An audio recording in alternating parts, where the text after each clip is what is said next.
What's up, everyone? Today we have the Oppo A58 for unboxing and review. But let's check the box first.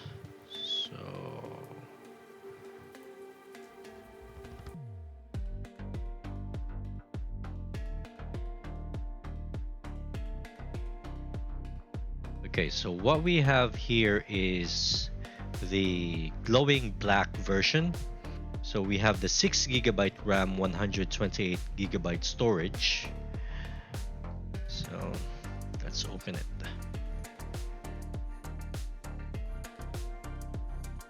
Okay. Let's get this out of the way. What's inside? Okay. So we have your SIM ejector tool, aka toothpick, if you wanted to use it. We have the safety guide, the quick guide,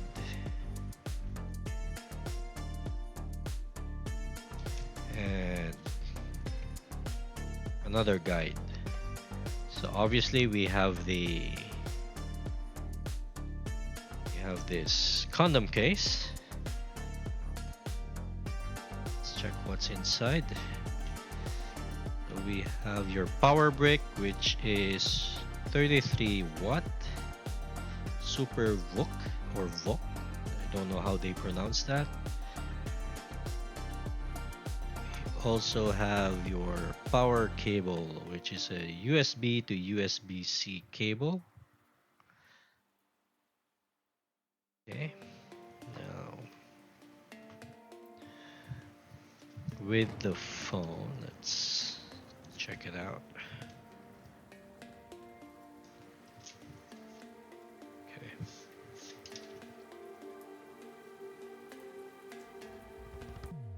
Okay, it's actually nice.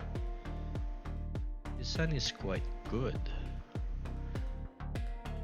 One of my favorite designs for this year, actually. But this phone was actually released last year, July or August. So the processor for this, obviously, it's gonna be the MediaTek Helio G85. We also have the IPS LCD display, which is quite good compared to AMOLED. Then again, that's just my preference, guys. So now this camera. So the camera is actually shoots 50 megapixels. The main camera is 50 megapixels. And the secondary camera, that would be 2 megapixels. Now for the front-facing camera, that's going to be 8 megapixels. Now both cameras are capable of handling or taking videos 1080p with 30 frames per second.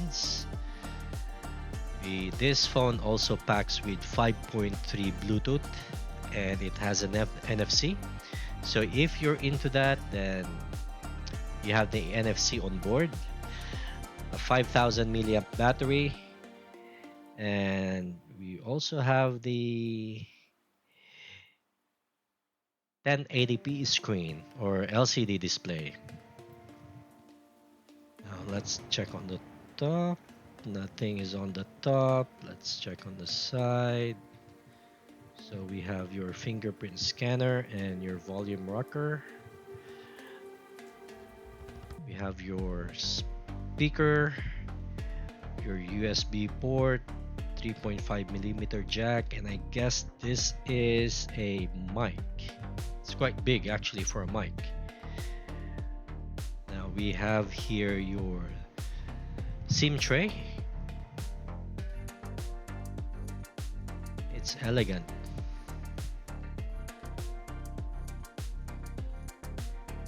So this cost what, 10,000 pesos if you round it off.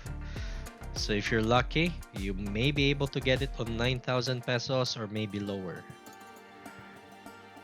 But of course, let's see if it's worth the price though, because there's a lot of Helio G85 that was released recently. So most of the manufacturers who sell entry-level phones was or actually released the MediaTek Helio G85.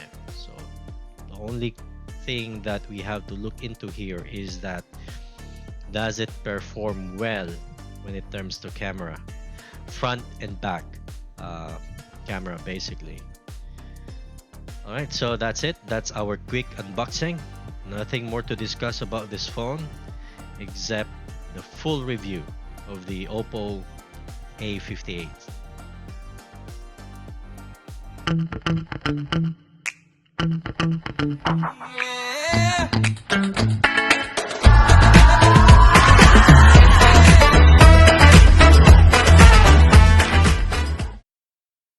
Now, let's start with the side fingerprint scanner. The performance is okay, not the fastest, but it gets the job done. As for the operating system, we still have the Android 13 skinned with ColorOS 13.1.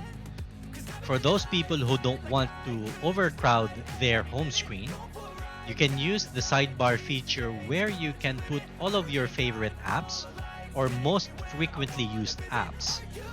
A side note, this phone has a dual speaker where the top speaker is hidden along with your ear speaker. When setting up, make sure that you uncheck this. If not, your phone will download all of that crapware. Now, with an IPS display of 1080p, playing 4K video on this phone will look artificial since the display is limited to a generated 1080p resolution. What I suggest is when you watch a movie, you stick with the 1080p resolution. Now let's talk about gaming. This phone packs the MediaTek Helio G85 processor paired with 6GB of RAM. The gaming experience playing Mobile Legends is satisfying, maxing out those graphics settings to ultra with a high frame rate.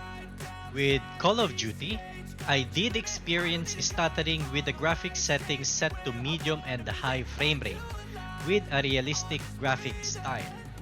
Now with PUBG Mobile, set to HD in graphics settings and high frame rate with the graphics style of Classic, I experience frequent stuttering and frame drops, so I suggest dialing down the settings to smooth graphics settings and power saving on the frame rate to get the best experience. Lastly, with Firelight, set to balance and extreme on the frame rate. I also experience lag and frame drops, so all in all, I would recommend lowering down your graphics settings for the optimal gaming experience. Hence, maxing your graphics settings will heat up your phone, and the test was based on a 27-degree room temperature. Now let's discuss the camera performance. The phone has 50 megapixels back camera with 2 megapixels depth camera. We've taken several photos. First, the food shot. So the color is on point and the same with the other sample. There's no AI manipulation and it also took good bokeh effect. With this next sample, color saturation is okay and good contrast, but it's light for my liking. We've also noticed some shots were cloudy, most likely because of the glass on the camera, not the sensor, but lens flare is imminent. Now, with the HDR test, make sure that you utilize this feature when taking bright scenes to enhance or get a better photo. But not all the time, it will work. So you may use the filters available to make sure that your photo look better or improve by the least. Taking close shots was pretty impressive for an entry-level smartphone. So for those people who post frequently on Facebook or Instagram, this phone won't disappoint you. I would recommend using a filter to enhance the photo you are taking. Here's some filter available.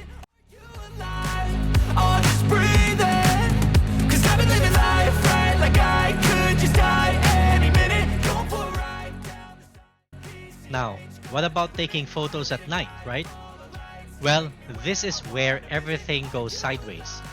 We've taken so many shots to identify whether or not we've got a bad photo because of how we took the photo. Like, for example, bad angle against the light, or it didn't focus the camera properly, or it wasn't given enough time to focus properly. Well, the end result is the same. This phone sucks at taking photos at night, even if you use the night mode. Now, let's get into the 8 megapixels front-facing camera. The photo and the portrait mode shots didn't disappoint us. It took an impressive photo, but be mindful of the lighting to achieve this kind of quality, and utilize the filter to ensure better quality shots or making your photo more dramatic. Here are samples of the filter you can use.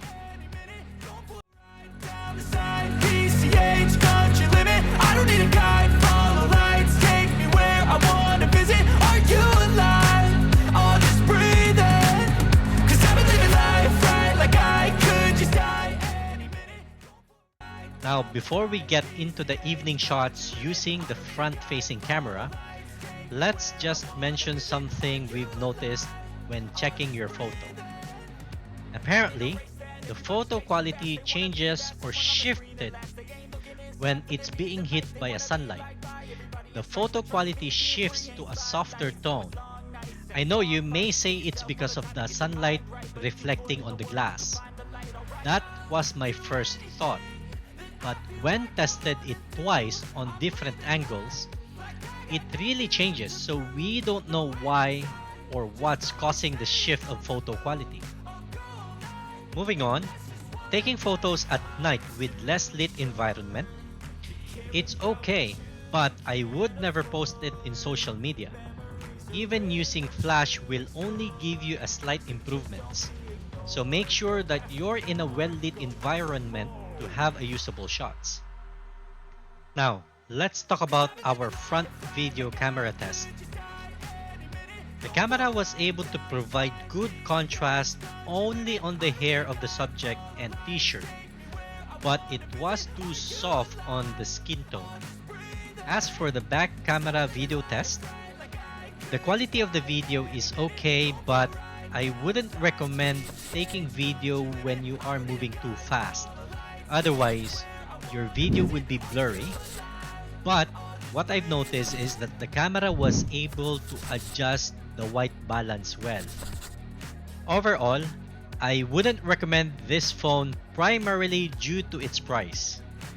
This phone will cost you 9,999 pesos or 8,999 pesos. And if you're lucky, you might snag it for 7,799 pesos. However, it's still expensive for its specifications. You're better off buying other brands that offer similar processor but with specs that are way better than the Oppo A58. Or basically just identical specifications but performs way better than this phone. So I can confidently say that this phone is overpriced. Unless they drop the price maybe 6,500 or less, then maybe I might recommend it. But the competition on the entry-level smartphone is actually very competitive.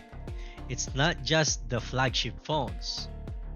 Because bear in mind guys, not a lot of people can afford the flagship phones compared to the entry-level smartphones.